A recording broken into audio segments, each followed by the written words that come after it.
નમસ્કાર પશુપાલક મિત્રો, આજે આપણે બાયોવેટ હેલ્થ પ્રોડક્ટમાંથી આવેલ ડૉક્ટર ભરતભાઈ પટેલ સાથે થોડીક વાતો કરીશું. નમસ્કાર ડૉક્ટર સાહેબ. નમસ્કાર. પશુપાલક મિત્રોને તમારા વિશે થોડો પરિચય આપશો. હું ભરત પટેલ બાયોવેટ હેલ્થ પ્રોડક્ટ કંપનીમાંથી આવું છું. અમારી કંપની માણસો માટે તથા ગાયો ભેંસો માટે આયુર્વેદિક તથા ન્યુટ્રિશનલ પ્રોડક્ટ બનાવે છે. ડૉક્ટર સાહેબ, પશુપાલક મિત્રો તરફથી હું આપને એક સવાલ કરું કે આ સીડીપી કીટ શાના માટે ઉપયોગી થાય છે? આ સીડીપી કીટ અમારી બાયોવેટ હેલ્થ પ્રોડક્ટ કંપની બનાવેલી છે. આ સીડીપી કીટ જે બનાવેલી છે, તો સીડીપી કીટ જે ખાસ ગાય કે ભેંસના ગાભણના છેલ્લા મહિનામાં બાવલાના કુદરતી વિકાસ માટે, વિયાણ પછી ફરીથી કુદરતી રીતે 24 કલાકમાં મેલી પડવા માટે, વિયાણ પછી આંચર બાવલાને તંદુરસ્ત રાખવા માટે, વિયાણ પછી ખૂબ ઝડપથી દૂધ અને ખોરાક પર આવવા માટે અને વિયાણ પછી સમયસર ફરીથી ગાભણ થવા માટે મદદ કરે છે.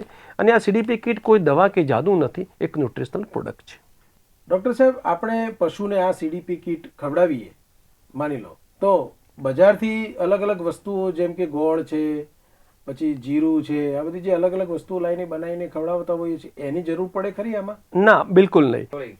આ સીડીપી કીટ ખવડાવો તો બજારમાંથી અલગથી એને મેથી છે, બાવલાના વિકાસ માટે વિટામિન AD3 છે, અથવા તો વિયાણ પછી મેલી પડવા માટે મેલીબાર છે, ખોરાકના પાચન માટે લીવર ઓકે છે, વિયાણ પછી દૂધ માટે મિલ્ક જીવંતી છે, બાવલાના વિકાસ માટે પડેકી છે, વિયાણ પછી દૂધ માટે સરસવનું તેલ છે, દૂધ ફેટ માટે ઘી છે, બાવલાના વિકાસ માટે કે દૂધ માટે ગોરી છે, અથવા તો એને સુવા છે, આવી કોઈપણ અને સાથે સાથે વિટામિન મિનરલ મિક્સર, આવી કોઈપણ વસ્તુ એને અલગ અલગ લાવીને ખવડાવવાની જરૂર નથી. અલગ અલગ વસ્તુ લાવીને ખવડાવશે તો એનો ખર્ચ ઘણો વધારે થાય છે. ખવડાવવાનું માપ એને જરવાતું નથી અને પરિણામમાં જેવું જોઈએ એવું મળતું નથી. ત્યારે સીડીપી કીટમાં અલગ અલગ વસ્તુના બદલે સીડીપી કીટ લાવો તો એનો ખર્ચો ઓછો થાય છે, ખવડાવવાનું માપ જળવાઈ રહે છે અને ખૂબ સારા પરિણામ માટે મદદ કરે છે. ડૉક્ટર સાહેબ, આ સીડીપી કીટ પશુને આપણે ક્યારે ખવડાવવાની થાય છે? આ સીડીપી કીટ જે છે ગાય કે ભેંસના ગાભણના, ગાય હોય તો એના 9મા ગાભણના છેલ્લા 9મા મહિનાના 15 દિવસ બાકી હોય ત્યારે ચાલુ કરે, અને ભેંસ હોય તો ગાભણના 10મા મહિનાના 15 દિવસ પૂરા થયા પછી એને ચાલુ કરે, કે જે વિયાણ પછી ફરીથી બિદાન કરાવો ત્યાં સુધી એને ખવડાવી શકાય છે.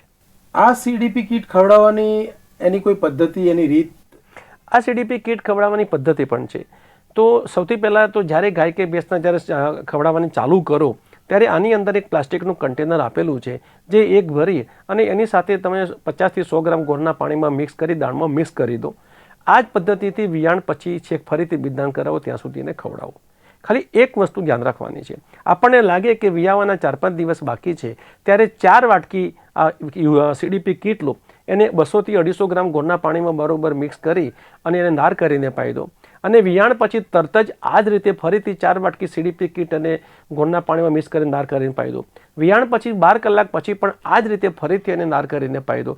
ત્યાર પછી ફરીથી એને 1-1 વાટકી દિવસમાં 2 ટાઈમ ચાલુ કરો. ડૉક્ટર સાહેબ, આ સીડીપી કીટનું રિઝલ્ટ જે છે એની ખાતરી તમે આપો છો? આ સીડીપી કીટ માટે કંપનીએ એક વ્યવસ્થાના ભાગરૂપે નક્કી કરેલ છે કે આ સીડીપી કીટ ખવડાવો, અને સીડીપી કીટ માટે અમે ખાસ વિનંતી કરી છે કે 5 કિલોનું પેકિંગ લાવો, કે 5 કિલોના પેકિંગની સાથે જે વિયાણ પછી કેલ્શિયમ ઘટી જતું હોય છે, ઓછું થતું હોય છે, એના માટે 325 રૂપિયાની અમારે CPMK જેલ બોટલ અમે ફ્રી આપીએ છીએ.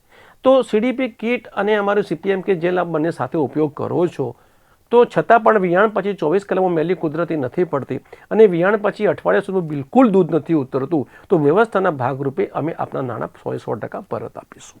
ડૉક્ટર સાહેબ, આ કીટ બજારમાં કોઈ ખેડૂતને લેવી હોય તો ક્યાં મળે છે? આ સીડીપી કીટ સૌથી પહેલાં તો ઘણી સક્રિય દૂધ મંડળી પણ રાખે છે, અને જે પશુઓના પ્રોડક્ટ રાખતા હોય એવા તમામ મેડિકલ સ્ટોર ઉપર અમારી સીડીપી કીટ ઉપલબ્ધ છે. ધન્યવાદ. નમસ્તે, આપનો આભાર, ધન્યવાદ.